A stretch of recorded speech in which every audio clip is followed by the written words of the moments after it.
तेज और हादसों के चलते लोगों को मजबूरन वो बिल्डिंग छोड़नी पड़ी।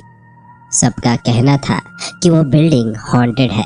वो एक शापित बिल्डिंग है। खास तौर पर रूम 501 में आग वाला इंसिडेंट और रूम 705 के सुसाइड के बाद से तो ये पक्का हो चुका था। दोनों ही इंसिडेंट में औरतों की मौत हुई थी। 49 साल की एक अधेड़ उम्र की औरत खाना बनाते हुए पल्लू में आग लग जाने से उसकी जलकर मौत हो गई थी। दूसरी ओर एक 27 साल की लड़की ने किसी अननोन रीजंस के चलते टेरेस से कूदकर अपनी जान ले ली थी। तब से वो बिल्डिंग खाली पड़ी है। लोगों का कहना है कि जो कोई भी उस बिल्डिंग में जाता है उन्हें एक जली हुई औरत दिखाई देती है।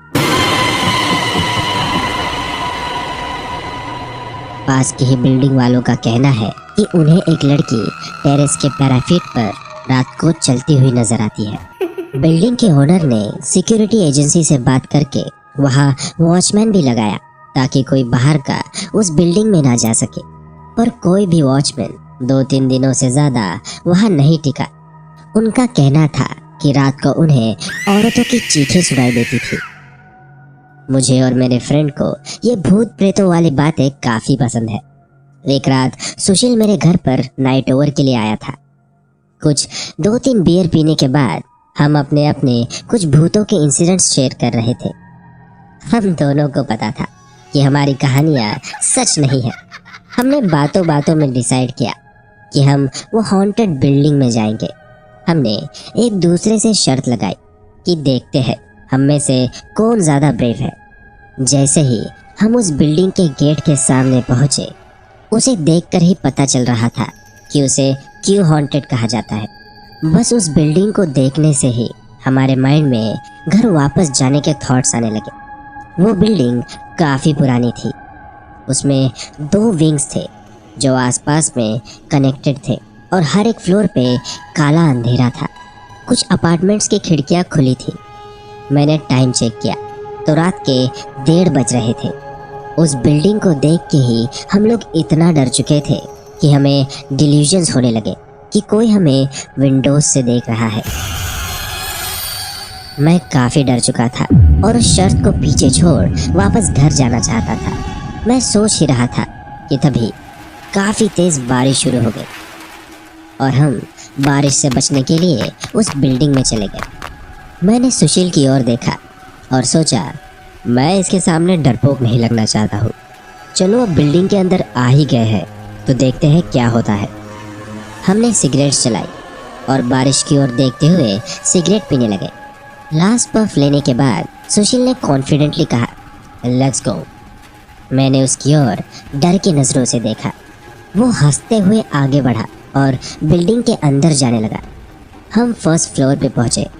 हम कॉमन पैसेज में खड़े थे।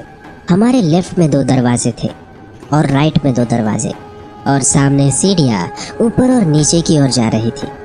बिना कुछ सोचे हम एक एक करके सारे फ्लोर्स चेक करने लगे। हम कमरे चेक करने लगे कि कहीं कुछ मिल जाए जो हमारे काम की हो या कोई एक्सपेंसिव चीज़। पर सारे घरों में बस अंधेरा था और अपार्टमेंट्स पूरी तरह से खाली थे। फिर भी सुशील एक एक करके सारे घर चेक करता गया, पर उसे कुछ नहीं मिला और ना ही कोई डरावनी एक्टिविटीज़ महसूस हुई। पर जब हम 5th फ्लोर पे पहुंचे, सुशील ने रूम नंबर 501 का दरवाज़ा खोला।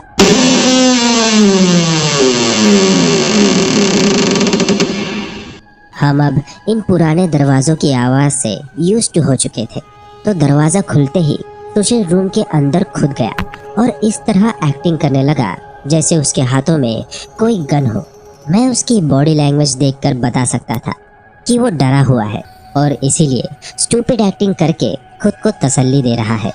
वो किसी डिटेक्टिव की तरह रूम में घूमते हुए बोल रहा था, ओ जली हुई औरत का भूत, बाहर आ जा, कहाँ छुपी हुई है। मैं उसकी बकवास सुनते ही गुस्सा हो गया और उसे डांटते हुए कहा, तू पागल तो नहीं है? वो भूत हो या ना हो, एक औरत थी। ये कोई तरीका नहीं है किसी को इंसल्ट करने का। मैंने जैसे ही अपना सेंटेंस कंप्लीट किया, हमने एक आवाज़ सुनी जैसे कुछ जमीन पे रोल कर रहा हो। हमारे दिल की धड़कन मानो थम सी गई। ये कैसी आवाज़ थी? मैंने पूछा। शिट, सुशील ने धीमी आवाज़ में कहा। शायद कोई चूहा हो, मैंने कहा। सुशील जिस डायरेक्शन से आवाज़ आई थी उस डायरेक्शन में टॉर्च की रोशनी में देखने लगा, पर वहाँ कुछ नहीं था और पूरे कमरे में एक सन्नाटा सा हो गया था। भाई सुशील यार, चल यहाँ से, मैंने कांपती हुई आवाज़ में कहा। पता नहीं सुशील को क्या हुआ, उसने मेरी बात पर बिल्कुल ध्यान नहीं दिया और मेरी ओर देखते हुए कहा, मुझे टेरेस पर जाना है, वहाँ बैठकर स्मोक करना है। मैंने काफ़ी समझाया पर वो नहीं माना, तो आखिर मैंने भी हाँ बोल दिया। हम 7th फ्लोर पर पहुँचे। मैंने सोचा चलो 3 फ्लोर और फिर टेरेस आ जाएगा। पता नहीं मेरे माइंड में क्यों ये ख्याल आया। मैं 7th फ्लोर के पैसेज से 5th फ्लोर के पैसेज की ओर देखने लगा। जो मैंने देखा वो देख मेरे शरीर में एक करंट सा दौड़ने लगा। मैंने देखा एक येलो लाइट जैसे कुछ जल रहा हो, उसकी रोशनी 5th फ्लोर से निकल रही थी। मैंने चिल्लाते हुए सुशील को नीचे देखने कहा, पर वहाँ पूरी तरह अंधेरा था। मुझे कुछ समझ नहीं आ रहा था। मैंने खुद को तसल्ली दी कि शायद ये मेरा वहम होगा। हम भागते हुए टेरेस पर पहुंच गए। ऊपर थोड़ा कम डर लग रहा था, खुला आसमान और आसपास की बिल्डिंग्स की रोशनी। सुशील ने सिगरेट निकाली और मुझे देते हुए कहा, हाँ, ये ले फट्टू। मैंने वो सिगरेट ली और अपने लिप्स पर रखी। सुशील ने अपनी सिगरेट जलाई और फिर मेरी। हम टेरेस के लेच की ओर गए और उस पर चढ़ के बैठ गए। क्योंकि बारिश के कारण टेरेस की ज़मीन गीली हो चुकी थी तो हम नीचे नहीं बैठ सकते थे। मैं दूसरी ओर फेस करके सिगरेट पी रहा था, पर मैं काफ़ी खुश था कि मेरे बहादुरी की लिस्ट में एक और चीज़ ऐड हो गई। मैं सुशील की ओर पलटकर उसे इस आइडिया के लिए सुनाने ही वाला था कि मैंने जो देखा वो देख मेरे मुंह से सिगरेट गिर गई। सुशील ने मेरी ओर देखते हुए पूछा, क्या हुआ भाई? मैं बर्फ की तरह जम सा गया था जब मैंने देखा कि सुशील के पीछे लेज पर एक लड़की खड़ी हमारी ओर देख रही है।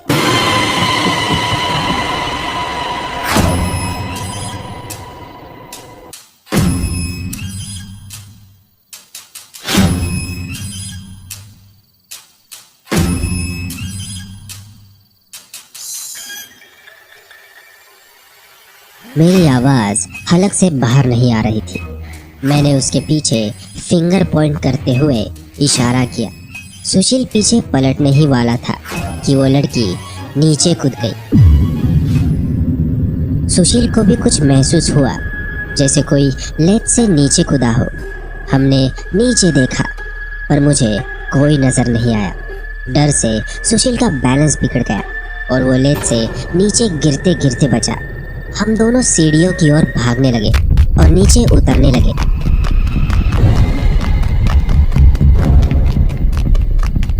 जब हम 5th फ्लोर पर पहुंचे और मैं रूम नंबर 501 से गुजर ही रहा था कि मैंने एक जोरों की चीख सुनी और रूम नंबर 501 के दरवाजे के सामने ही गिर गया।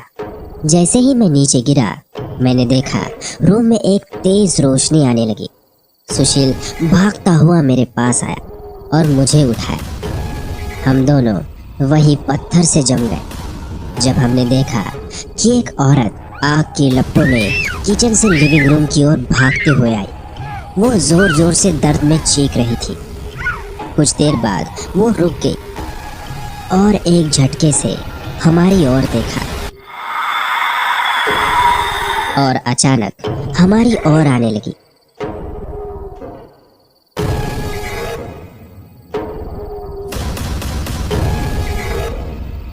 हम दोनों डर के मारे भागते हुए उस बिल्डिंग से बाहर आए और तब तक नहीं रुके जब तक हम अपने घर नहीं पहुंच गए। उस इंसिडेंट के बाद हमारी रातें खौफ और डर से भर गई। हम दोनों रात को औरतों की चीखें सुनकर उठ जाते हैं। हम एक दूसरे को अपने इंसिडेंट्स बताते हैं जो किसी और के लिए बस एक मनगढ़ंत कहानी होती है। और उस रात मैंने एक जलती हुई औरत को दर्द में चीखते चिल्लाते हुए देखा। और मेरे फ्रेंड ने जब लेट से नीचे देखा तो उसे एक लड़की गिरती हुई उसकी ओर देखते हुए मुस्कुरा रही थी।